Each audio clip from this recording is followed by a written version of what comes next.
पुराण के सहयोग की आवश्यकता नहीं है। नाना पुराण निगमागम सम्मतम, जितने भी पुराण हैं सबका सम्मत रामायण में है। इसलिए जहां तुम्हें शंका समझ में आ रही हो रामायण में, निश्चित रूप से गंभीरता से रामायण को पढ़ लेना, अगले प्रसंग में समाधान अवश्य मिल जाएगा, उसमें आपको भ्रमित होने की आवश्यकता नहीं पड़ेगी। ऐसा रामचरितमानस है, समाधान का ग्रंथ है। आप देखें कितना बढ़िया समाधान।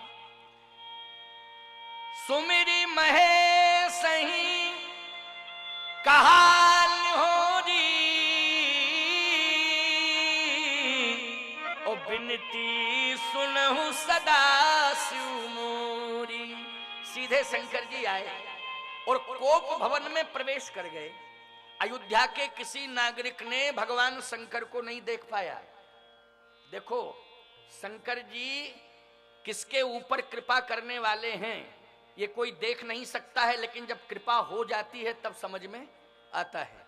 लेकिन देखता थोड़ी है कि कोई कृपा आ गए अब कृपा बरसा रहे हैं। नहीं नहीं नहीं, कृपा जब हो जाती है तो समझ में आ जाता। अयोध्या के किसी नागरिक ने नहीं देख पाया कि शंकर जी आ गए। अच्छा भाई, मैं कहता हूं नागरिकों की बात छोड़ो, कोप भवन में महाराज श्री दशरथ हैं और वहीं कैकेयी है, लेकिन कैकेयी को भगवान शंकर दिखाई नहीं दे रहे हैं, लेकिन महाराज दशरथ को दिखाई दे रहे हैं। अरे अयोध्या के नागरिकों की बात छोड़ो जी, कोप भवन में कैकेयी थी कि नहीं थी? तो कैकेयी को तो दिखाई देना चाहिए था कि भगवान शंकर आ गए, लेकिन कैकेयी को भगवान शंकर दिखाई नहीं दे रहे हैं, केवल दिखाई दे रहे हैं तो महाराज श्री दशरथ को। प्रमाण क्या है कि दशरथ जी को दिखाई दे रहे? जैसे ही भगवान शंकर प्रवेश करते हैं कोप भवन में, दशरथ जी मूर्छित पड़े थे, भगवान शंकर ने अपने हाथों से उठाया, कहा दशरथ आंख खोलो, देखो मुझे मैं आ गया हूं, आंख खोल के देखो मैं आ गया हूं। जैसे ही दशरथ जी ने अपने नेत्र खोले, भगवान शंकर का दर्शन हुआ। अच्छा, प्रमाण क्या है कि भगवान शंकर आए? इसके लिए भी स्पष्टीकरण होना चाहिए। भाई किसी चौपाई का स्पष्टीकरण होना चाहिए कि भगवान शंकर आए। ये तो प्रार्थना है कि सुमिर महेशई कहा निहोरी, बिनती सुनो। तो बिनती तो कैलाश पर्वत पे भी सुन सकते बैठे बैठे, लेकिन ये क्या प्रमाण है कि कोप भवन में आए? इसके लिए कोई चौपाई, छंद, सोरठा, दोहा, यदि कोई प्रमाण हो तो उसका उल्लेख होना चाहिए। चलिए मैं उल्लेख करता हूं, मैं उल्लेख कर रहा हूं। ये रामचरितमानस ग्रंथ रखा है, घर में जाकर के आप इस प्रसंग को खोल लेना, देख लेना, पढ़ लेना। वैसे मैं चौपाई कहूंगा तो समझ में आ ही जाएगा। जैसे ही भगवान शंकर सामने आए और देखा महाराज श्री दशरथ ने, उसी समय कहा आशुतोष तुम, संकेत है अब ढर दानी, ओ आरती हरहु दीन जन जानी। आशुतोष तुम, क्यों भाई? जब सामने कोई व्यक्ति होता है तभी कहा जाता है तुम, जब कोई सामने होगा तभी कहा जाएगा तुम। देर में क्यों आए? हम मुसीबत में फंसे थे, जल्दी आना चाहिए था, लेकिन तुम देर में आए। आशुतोष तुम। एक सज्जन बोले महाराज जी यहां मेरी प्रार्थना है, थोड़ा समाधान करके आगे बढ़िए। मैंने कहा क्या प्रार्थना है? बोलो। प्रार्थना यह है कि कोई विद्वान होता है, योग्य होता है, वो आप कहता है, तुम नहीं कहता है। मूर्ख जो होता है वो तुम कहता है। महाराज श्री दशरथ विद्वान हैं, योग्य हैं। अवधपुरी रघुकुल मणि राऊ, वेद विदित तहि दशरथ नाऊ। इतने विद्वान महाराज श्री दशरथ भगवान शंकर को तुम कहते, आप कहना चाहिए था, तुम क्यों कहा? मैंने कहा सुनो पहले मेरी बात। जब व्यक्ति अति व्यथित होता है तो सामान्य शिष्टाचार भूल जाता है। बोलो भाई। जब व्यक्ति अति व्यथित हो जाता है, अपना संयम खो देता है, तो उस समय वो सामान्य शिष्टाचार भूल जाता है। ना उसे ऐसा भास होता है कि मैं आप कहूं या तुम कहूं। उस समय तो जो भी परिस्थिति सामने आती है उसके अनुसार वो अपनी वाणी का प्रयोग कर देता है। उसमें तुम और आप सोचने की आवश्यकता नहीं है, क्योंकि अति व्यथित हैं। बोलो हैं अति व्यथित कि नहीं? इसलिए इस पर कोई शंका नहीं करना है। मैं आपको क्या बताऊं, एक बार मेरे ऊपर बीती, मेरे ऊपर ये बीती कि मेरे आश्रम में कामदगिरी में एक बहुत ही प्यारा संत और अनन्य सेवक मेरा शिष्य है, जो केवल 3 घंटे सोता है, बाकी पूरी सेवा में ही रहता है। कामतानाथ जी के झाड़ू बहारू से लेकर के संतों की सेवा, पूरे आश्रम की सेवा, और जब हम पहुंच जाते हैं तो हमारी सेवा में भी लग जाता है। अच्छा, और मैं आपको क्या बताऊं, पढ़ा लिखा है वो, ऐसा नहीं कि बिल्कुल अंगूठा छाप हो, पढ़ा लिखा, इंटर पास है, लेकिन संत बन गया, मेरी सेवा में रहता है। एक दिन की बात है कि मैं वस्त्र बांट रहा था। सर्दियों में मैं गरम वस्त्र देता हूं आश्रम के संतों को, और जो भी संत आ जाते हैं तत्काल में उनको, और गर्मी में ये सूती वस्त्र गर्मी वाले जो होते हैं उनको देता हूं। तो सर्दी के वस्त्र बांट रहा था, साल भी थे, कम्बल भी थे, स्वेटर भी था, ये बांट रहा था। किसी ने उसके कान में जाकर के ये कह दिया कि गुरुजी ने सब बांट दिया, तुम्हारे लिए तो कुछ रखा ही नहीं, अब तुमको कुछ नहीं मिल पाएगा, ना स्वेटर मिलेगा, ना कम्बल मिलेगा, ना साल, गुरुजी ने सब बांट दिया। अच्छा, कान का कच्चा है, सुन करके एकदम गया तो उसने अपना थैला लगाया, आसन बासन बांधी और टांग टूंग के आ गया मेरे सामने। बोले गुरुजी अंतिम दंडवत चले। मैंने कहा क्या बात है, क्या बात है, क्या बात है बेटा, बात क्या है? बोले इतनी सेवा करते हैं तुम एक कम्बल नहीं दे पाए मुझे। मैंने कहा तुम कह रहा है, कभी ऐसा बोलता ही नहीं था ये, किसी ने भांग खिला दी इसको क्या? ये हमसे तुम आज तक नहीं बोला, बोलता ही नहीं था, साष्टांग दंडवत शब्द नहीं निकालता था, लेकिन तुम बोल रहा है, और रोने लगा मेरे सामने। मैंने कहा बेटा, सबको मैंने एक कम्बल दिया, लेकिन तेरे लिए 2 कम्बल रखे हूं। तो एकदम बोला हम जानते थे, हमारे गुरु से बड़ा महान तो कोई है ही नहीं, आप बड़े दयालु हैं, बड़े कृपालु हैं। तुरंत ही आप बोलने लगा। बोलो भाई। तो मैं कहता हूं देश काल परिस्थिति के हिसाब से भाषा निकल जाती है, निकल जाती है कि नहीं, और उस भाषा पर किसी भी प्रकार का गहराई पर टिप्पणी नहीं करना चाहिए, ना सोचना चाहिए, देश काल परिस्थिति पर विचार करना चाहिए। तो यहां देश काल परिस्थिति के अनुसार अति व्यथित अवस्था में महाराज श्री दशरथ हैं, इसलिए तुम और आप पर कहीं सोचने की आवश्यकता नहीं है। भगवान शंकर को अगर वो तुम कह रहे हैं तो ऐसा मत सोचना कि अविवेकी हैं, नहीं नहीं, ऐसा नहीं है प्यारे, सावधान। शंकर जी को जैसे ही देखा, आशुतोष तुम अवधर दानी, आरती हरहु दीन जन जानी।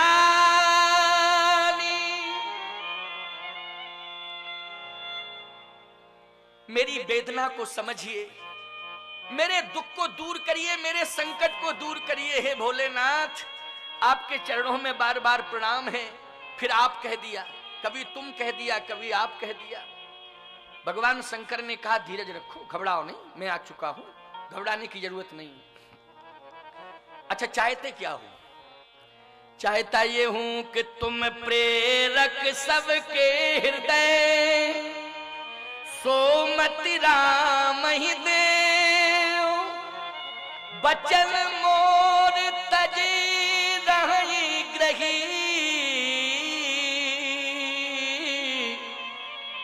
परिहरशील सने। राम की आप ऐसी मति कर दें कि राम मेरी बात ना माने, वो मेरी बात ना मान करके अयोध्या में रह जाए, अयोध्या छोड़ के ना जाए। बोलो, एक पिता प्रार्थना कर रहा है भगवान से कि पुत्र मेरी बात ना माने, एक बार मेरी बात मेरा पुत्र ना माने, राम मेरी बात एक बार ना माने, मेरी प्रार्थना है। बोलो, ये त्रेता का पिता भगवान से प्रार्थना कर रहा है कि नहीं कि एक बार मेरा बेटा मेरी बात ना माने। और आज कलयुग का बाप हर रोज प्रार्थना कर रहा है शंकर जी से कि हे भगवान शंकर, जिंदगी में एक ही बार मेरा बेटा मेरी बात मान ले, जिंदगी में एक ही बार मेरा बेटा मेरी बात मान ले, एक बार केवल। बोलो, रो रहा है कि नहीं रो रहा है आज का बाप? आज का बाप रो रहा है प्यारे। एक बार एक बाप रोता रोता आया, बोले गुरुजी आप आ गए, अब तो मेरे बेटे को समझा दोगे। हमने कहा अच्छा क्या हो गया? क्या सेवा नहीं करता है? मैंने कहा इधर सेवा क्यों नहीं करते हो? बोले महाराज जी कुछ समस्या। हमने कहा सारी बातें छोड़ो, समस्याएं बाप की सेवा करना। बोले आप कह रहे हो तो हम जरूर करेंगे, आप कह रहे हो तो। मैंने कहा चलो मैं ही कह रहा हूं, बाप को संतुष्ट करो, माँ को संतुष्ट करो। माता पिता की सेवा कर ली तुमने, समस्त तीर्थों का दर्शन हो जाएगा घर में ही, समस्त तीर्थ तुम्हारे घर में ही आ जाएंगे। और ऐसी सेवा करना बेटा कि सारा गांव नहीं पूरा जिला तुम्हें श्रवण कुमार कहने लगे। बोले महाराज जी ठीक है। दूसरे साल हम जब पहुंचे तो फिर वो रोके आया बाप। मैंने कहा आप क्यों रो रहा है, तेरा बेटा तो सेवा करता है। बोले कहां महाराज सेवा करता है, आपकी बातें ही नहीं मानी उसने। मैंने फिर बुलाया, मैंने कहा क्यों, अगर तुझे नहीं माननी थी बात तो उस समय इनकार कर देता। हाँ हाँ हाँ हाँ करता गया। मैंने कहा था माता पिता की सेवा करना और ऐसी सेवा करना कि पूरा जिला ये कहने लग जाए कि ये श्रवण कुमार है। तूने ऐसी सेवा क्यों नहीं की? तूने मुझे भी धर्म संकट में डाल दिया। बोले महाराज जी क्षमा करना, इसमें मेरी कोई गलती नहीं है, गलती इन्हीं की है। कहा हमने कहा इनकी क्या गलती माता पिता की? बोले हम श्रवण कुमार बनने को तो तैयार हैं लेकिन माता पिता अंधे तो हों।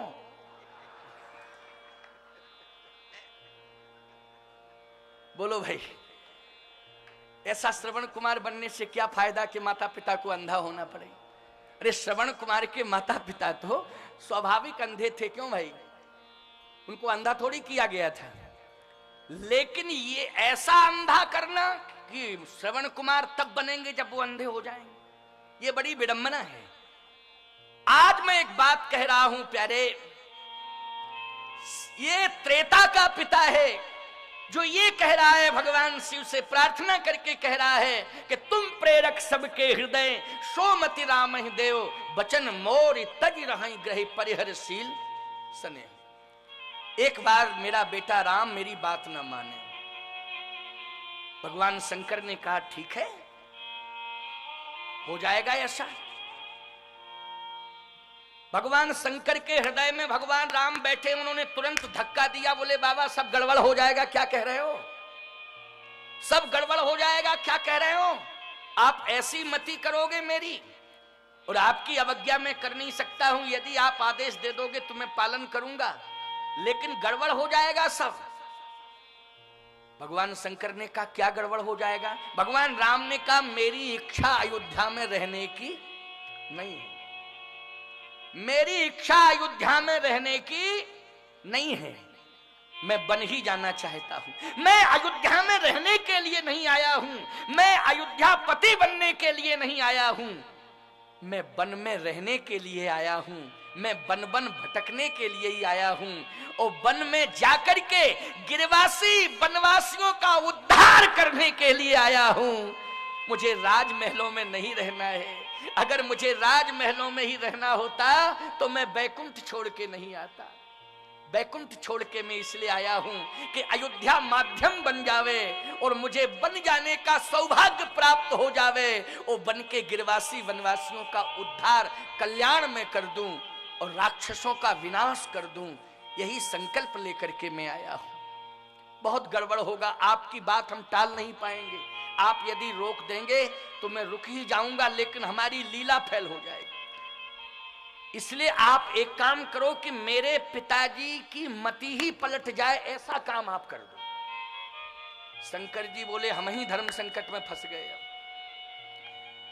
अगर मैं पार्वती की बात मान जाता, नहीं आता तो ठीक ही रहता, लेकिन ये नहीं जानता था कि ऐसी स्थिति पैदा हो जाएगी। भगवान राम कहते हैं मेरे पिताजी की मति आप पलट दीजिए। अच्छा बोलो, पिताजी कह रहे हैं पुत्र की मति पलट दीजिए, और पुत्र कह रहा है कि पिताजी की मति पलट दीजिए। अब देखो कितना बढ़िया ये प्रसंग, कितना मनोहारी प्रसंग है। अब इसका समाधान होने वाला है। ये रामचरितमानस की बड़ी गहराई, ये भावों की गहराई जिसमें आप डूब रहे हैं। भगवान शंकर ने कहा तो आपकी इच्छा बिल्कुल नहीं है। भगवान राम ने कहा नहीं, मेरी इच्छा नहीं है। आप तो पिताजी की मति पलट दो कि ये हमको वन भेजने के लिए तैयार हो जाएं। अब भगवान शंकर ने माहौल बनाया और प्रभु राम से कहा कि ऐसा करना प्रभु, आप मेरा सहयोग करेंगे, आप सहयोग करेंगे मेरा, आप अंदर प्रवेश कर जाएं पिताजी के हृदय में और मैं बाहर से कंट्रोल करूंगा, आप अंदर से कंट्रोल करना। उर प्रेरक रघुवंश विभूषण, आप प्रेरणा देना अंदर से, मैं बाहर से कंट्रोल करूंगा, आप अंदर से, और बस काम बन जाएगा, बहुत बढ़िया काम बनेगा। शंकर जी ने कहा कि तो मैं प्रयास करता हूं, लेकिन आप प्रवेश तो करें। भगवान राम ने कहा मैं प्रवेश कर रहा हूं, हृदय में प्रवेश कर रहा हूं, लेकिन आप बाहर से कंट्रोल करें। अब बाहर से कितनी बढ़िया भूमिका बन रही है समझना। भगवान शंकर ने कहा एक बार आप विचार कर लें, हे चक्रवर्ती सम्राट महाराज दशरथ, आप एक बार विचार कर लें, जल्दबाजी में कोई निर्णय नहीं लेना चाहिए, इसलिए एक बार सोच लें आप। यदि आप राम को अयोध्या में रोकेंगे तो आपको अपयश मिलेगा, आपका लोक परलोक बिगड़ जाएगा। महाराज श्री दशरथ ने लोक परलोक को दांव पे लगा दिया।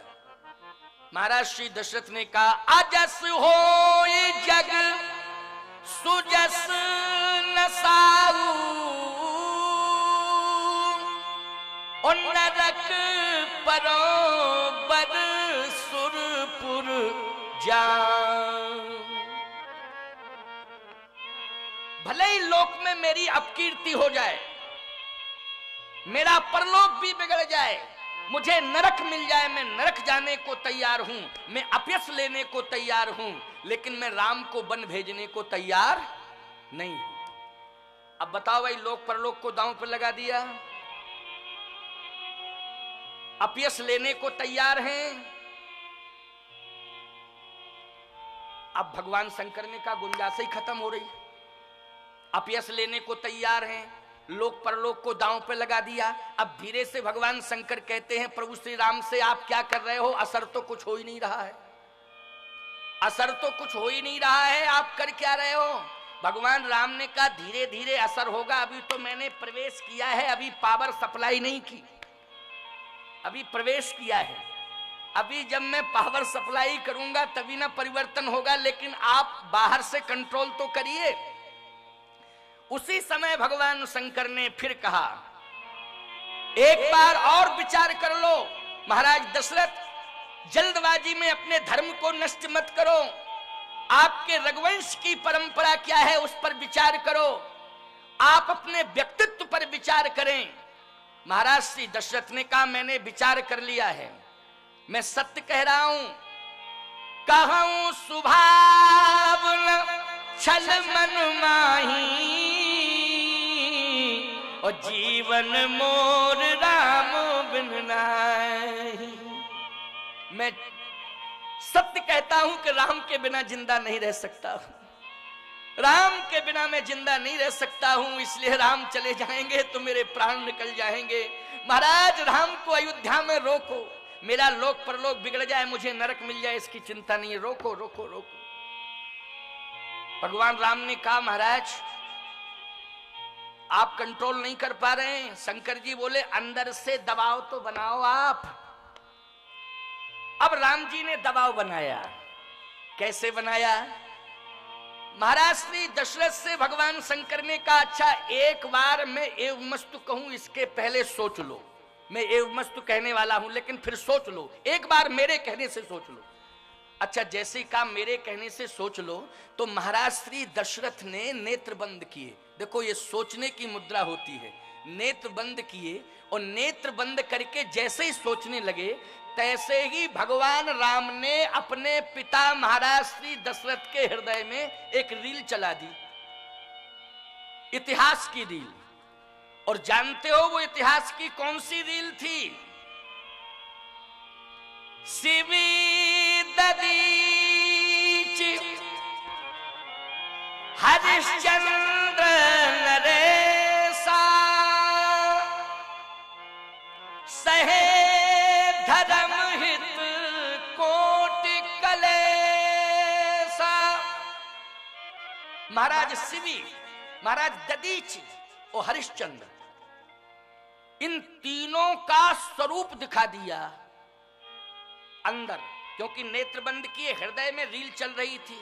अभी तो इतिहास पढ़ा था शिवी का, इतिहास पढ़ा था दधीच का, इतिहास पढ़ा था हरिश्चंद्र का, लेकिन आज भगवान राम दिखा रहे हैं।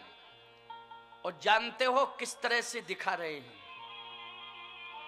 हरिश्चंद्र जी का जिस समय दिखाया प्यारे, तो बड़ा विचित्र दृश्य था। दशरथ जी के आंसू निकल रहे थे।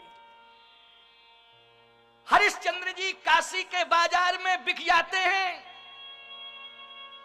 और एक डोम के यहां स्मशान घाट पर डोम की आज्ञा से ड्यूटी देते हैं। बोलो, एक राजा जो है डोम का नौकर बनकर के स्मशान घाट पर ड्यूटी दे रहा है, पगड़ी बंधी हुई है, एक लाठी लिए हुए है और डोम की आज्ञा से ये स्मशान पर ड्यूटी दे रहा है, कर वसूलता है। जो भी आता है शव को दग्ध करने के लिए स्मशान घाट पर, उससे कर लेता है। गजब हो गया। कितनी कठिन परीक्षा महाराज श्री दशरथ देख रहे हैं। थोड़ी देर में देखते देखते देखते देखते भगवान राम ने क्या दिखाया कि अपने इकलौते पुत्र रोहित का शव लेकर के तारा दग्ध करने के लिए स्मशान पर पहुंच गई। भारतवासियों, सनातन धर्मावलंबियों, इस बात को बहुत ध्यान से सुनना। धर्म कभी कभी परीक्षा लेता है, सत्य कभी कभी परीक्षा लेता है, लेकिन परीक्षा में खरे उतरना, तभी हम तुमको सनातन धर्मावलंबी कहेंगे। परीक्षा में खरे उतर जाना। आज की कथा बड़ी प्रेरणादायी है। तुम सबको प्रेरणा देने के लिए आज का प्रवचन बहुत ही सार्थक सिद्ध होने जा रहा है। जैसे ही वो शव को दग्ध करने लगी तो हरिश्चंद्र जी आ जाते हैं। खबरदार, बिना कर दिए अगर शव को दग्ध किया तो तुझे जिंदगी से हाथ धोना पड़ेगा। तारा ने जैसे ही देखा अपने पति को तो हाथ जोड़ के प्रणाम करती है और कहती है, भगवान मैं किस रूप में देख रही हूं? मैंने सोने के सिंहासन पर बैठा हुआ देखा था, मैंने सोने के पलंग पर सोता हुआ देखा था, लेकिन आज मैं किस भेष में अपने पति को देख रही हूं? ये कौन सा मेरा प्रारब्ध है? क्या यह दिन देखने के लिए मुझे जिंदा रहना था?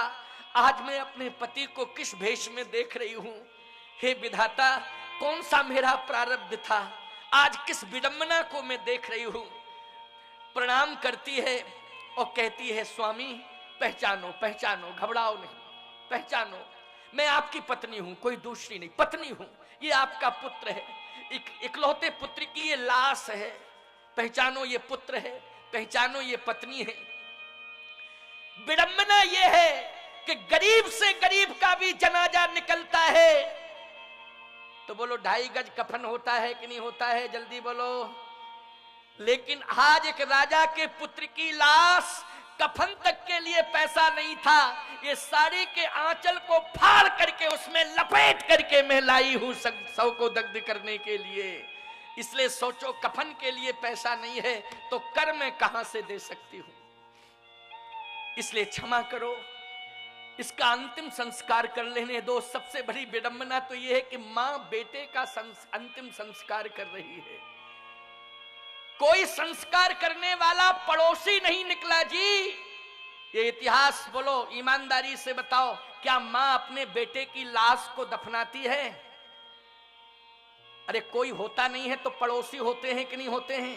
पड़ोसी नहीं होते हैं तो दूसरे गांव के होते हैं कि नहीं होते हैं? सहयोग करते हैं। लेकिन विश्वामित्र के भय के कारण कोई सहयोग करने के लिए आगे नहीं आ रहा है। बोलो, ये विडंबना नहीं है तो क्या है? महाराज श्री दशरथ बोलो, ये देख रहे हैं कि नहीं देख रहे हैं? इस रील को कौन चला रहा है हृदय के अंदर? भगवान राम। बोलो, चला रहे हैं भगवान की नहीं हृदय के अंदर? और दशरथ जी देख रहे हैं। बोलो, ये इतिहास दिखाने की क्या जरूरत थी? हृदय परिवर्तन करने के लिए। किसके लिए? हृदय परिवर्तन के लिए। ये जो चल रही है रील महाराज श्री दशरथ के हृदय में, और भगवान चला रहे हैं। अभी तो शिवी का इतिहास पढ़ा था, दधीच का इतिहास पढ़ा था, हरिश्चंद्र का इतिहास पढ़ा था, लेकिन देखा नहीं था भगवान आज दिखा रहे हैं। का क्षमा करो, ये पुत्र की लाश, इसका अंतिम संस्कार करने दो। और जैसे ही आगे बढ़ती है तैसे ही हरिश्चंद्र जी ने लाठी दिखा करके रोका, खबरदार, अगर तूने एक कदम आगे बढ़ा दिया और दुस्साहस किया, कहीं तूने पुत्र की लाश को दग्ध कर दिया, तो आज तेरी जिंदगी की अंतिम शाम हो जाएगी। आज पुत्र के साथ मां की भी लाश इस धरती पर गिर जाएगी, खबरदार, आगे मत बढ़ना। हरिश्चंद्र जी की इस ललकार को सुन करके महाराज श्री दशरथ के झरझर झरझर आंसू गिर रहे हैं। पैर पकड़ लिया तारा ने, कहा स्वामी कोमल हृदय के थे, करुणा आपके जीवन में थी, लेकिन ऐसी क्रूरता, ऐसी कठोरता कैसे आपके जीवन में आई, ये मैं नहीं समझ पा रही हूं। आप निर्दयी मत बनो, क्रूर मत बनो, करुणा लाओ हृदय में। मैं दुखियारी हूं, इसलिए मेरे दुख को समझने की कोशिश करो और मुझे इस कष्ट से निवारो, मेरी यही प्रार्थना है। हरिश्चंद्र ने कहा मैं कुछ नहीं सुनना चाहता हूं। तारा ने कहा पत्नी को पहचान नहीं रहे हो, पुत्र को पहचान नहीं रहे हो। हरिश्चंद्र ने कहा मैं पत्नी को पहचान रहा हूं, मैं पुत्र को भी पहचान रहा हूं, लेकिन आज मैं पत्नी का त्याग कर सकता हूं, आज मैं पुत्र का त्याग कर सकता हूं, लेकिन हरिश्चंद्र सत्य का त्याग नहीं कर सकता है, धर्म का त्याग नहीं कर सकता है। इसलिए सत्य और धर्म की रक्षा के लिए मैं पत्नी पुत्र का त्याग करता हूं। मैंने संपत्ति का त्याग किया सत्य और धर्म की रक्षा के लिए, आज मैं पत्नी पुत्र का भी त्याग करता हूं। बोलो ईमानदारी से, संपत्ति, पत्नी, पुत्र सबका त्याग किया कि नहीं किया हरिश्चंद्र जी ने? किसके लिए किया? शत्रु धर्म की रक्षा के लिए।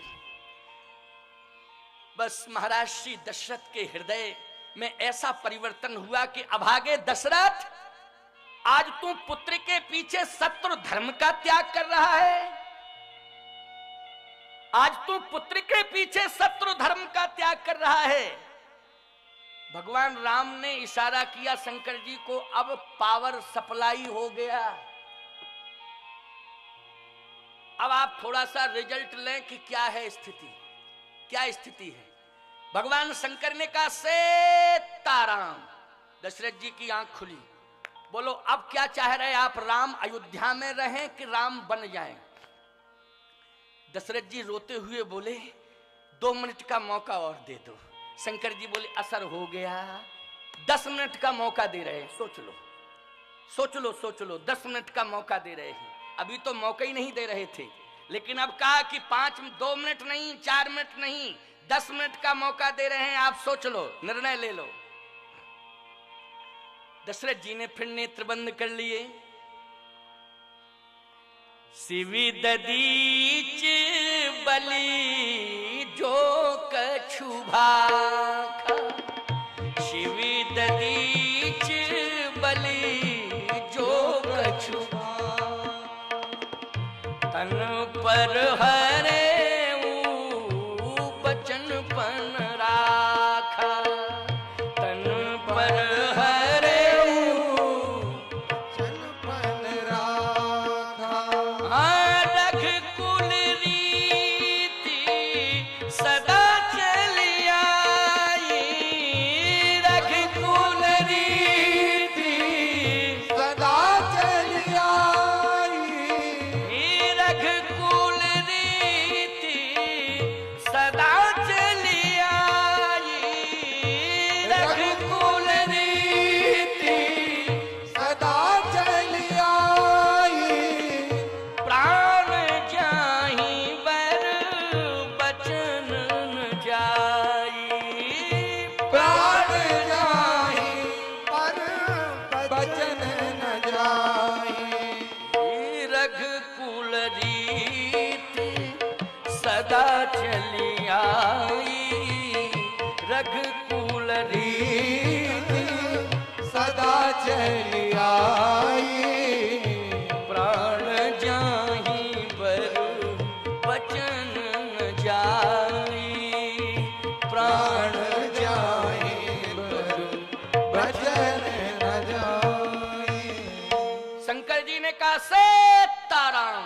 बोलो अब क्या सोचा? अब आंख बंद नहीं हो रही। जो मन था कि राम जी अयोध्या में रहें, अब वो मन बदल गया, वो मन बदल गया। अच्छा एक बात बताएं, अगर पिताजी का मन नहीं बदलता तो आज्ञा का उल्लंघन हो जाता कि नहीं हो जाता? बोलो, हो जाता कि नहीं?